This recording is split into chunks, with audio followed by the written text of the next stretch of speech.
one of the things that was really getting my heart racing last night was realizing what we're being given versus what my heart and brain and body was expecting. Yeah. And what I mean by that is Logan didn't have any kind of farewell speech. This was not an episode of Parenthood. He did not say the thing that needed to be said or the thing that didn't need to be said. He was an asshole, and he got on a plane, and he didn't get off of it. And the last thing he said to all his kids was, "You're not serious people." Yes. He did say, "I love you."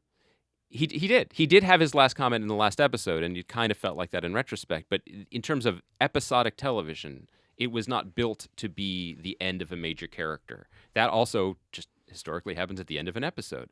It certainly does not happen off screen.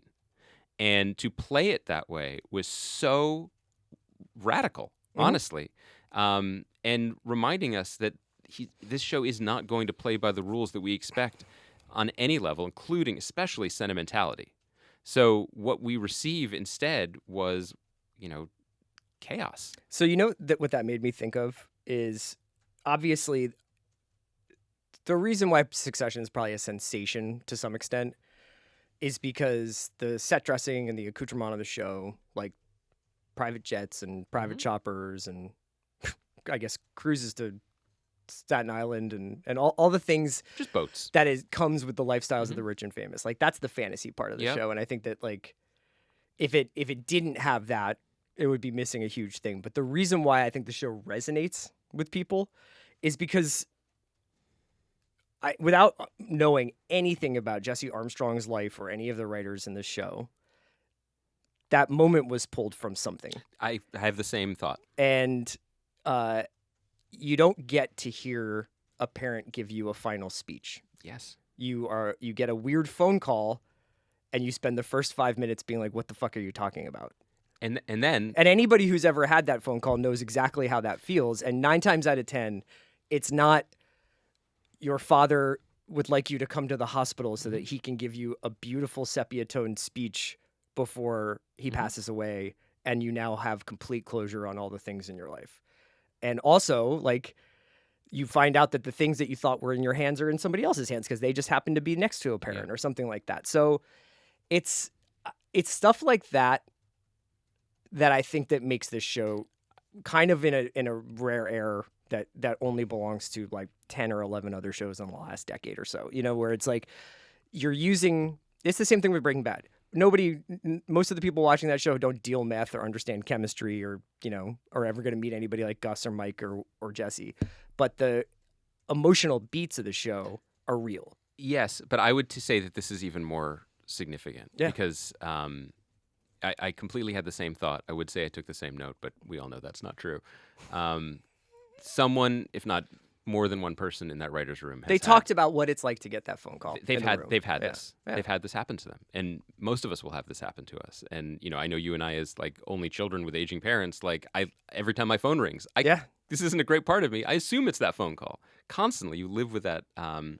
You live with that shadow, and I think in terms of a show in its final season revealing what it is and what it was doing, this was so significant because you could believe you were watching a different show. You could believe that this was a series in which the dominoes were being set up over a period of 3+ years for a very dramatic boardroom coup, or something really satisfying as an audience member to see a plan come together, to have one of the kids pull off what Logan did, mostly off screen at the end of season 3, right? That's not true. That's not what this show is. I feel like everyone is waking up this morning to realizing that everything the show did for 3+ seasons was to set up the dominoes for the episode we watched last night, which was to take characters who exist in a carefully curated emotional and financial world where everything is controllable. I need this boat to go back to shore now. And Hugo's like, yeah, okay, I'll take care of that and also get you an Advil.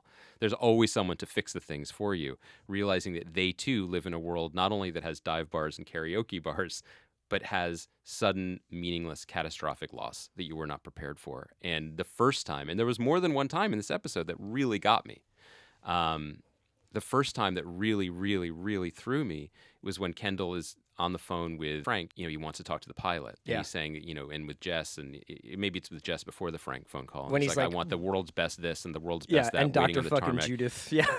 And he's like, I think he says it to Frank, though. I think he says, I want everything done the best. I want everything done right. Right. And again, this is why you cast the show the way you cast it. Peter Friedman, an incredible veteran New York stage actor and performer who is just in the background of the show. But we remember that he kind of did have a better father-son relationship with Kendall than Logan did. And in that moment when he's just saying, I'm not going to lie to you, son, basically. Yeah. And he hears Kendall be like, do everything perfect, and we see Peter Friedman's face. They're not even sharing a screen. They're in different rooms. That was so futile. And it was so devastating. And it's a testament to the writing and the construction of this show that Kendall, who is a punching bag and a clown and an asshole, is also capable of demonstrating this, of generating this empathy, because this is something that's going to happen to everybody, and nobody's prepared. Nobody's rich enough to inoculate themselves from something like this. So in the after show that they do, like they have like a making of episode after Succession. Who hosts that? did we not get the interesting? They were talking about how they essentially shot the sort of first 30 minutes of this episode with the kids, the siblings, as more or less one take, like a long one take, even though it was cut, obviously, going back and forth between the play. And that it was essentially as like a one-act play that went on for 30 minutes in Mylod. It was like switching out reels because they shoot on film because it's Succession. It's the best. But that there's obviously inherent in that production style or in that way of doing it. It's like you're sustaining. They shoot on film. I'm sorry. I just need to take a second. Go on. Yeah, it's crazy. But by doing that kind of production style, you're able to sustain a certain mood and it feels like chaos. The thing I thought was amazing about this episode, among other things, was there's the emotional and dramatic chaos of what's happening, and then exactly what you're saying about Frank is that Armstrong never loses track of where he is in the pitch count or where he's in the count against the batter, where he's like, Frank's going to be talking to Kendall. Jerry will be in this room, and then Roman's going to walk in and look for comfort from his lover mother, and she will deny him, right? Like, the only person at the end of this episode who has anything vaguely approaching a TV moment is Connor, who has actual emotional candor with this person that he has largely had a transactional relationship with, like the little things that he makes sure run through the episode or run through the series or call back or feel emotionally consistent or dramatically consistent. And then even just like the kind of gestures he makes to, it's not, even if it's going to feel fucked up because he's in the air and the kids are on the, it's like everybody's floating. Logan is stuck in this limbo in the air and the kids are all stuck at sea. I mean, it's mythological the way he pulls this off.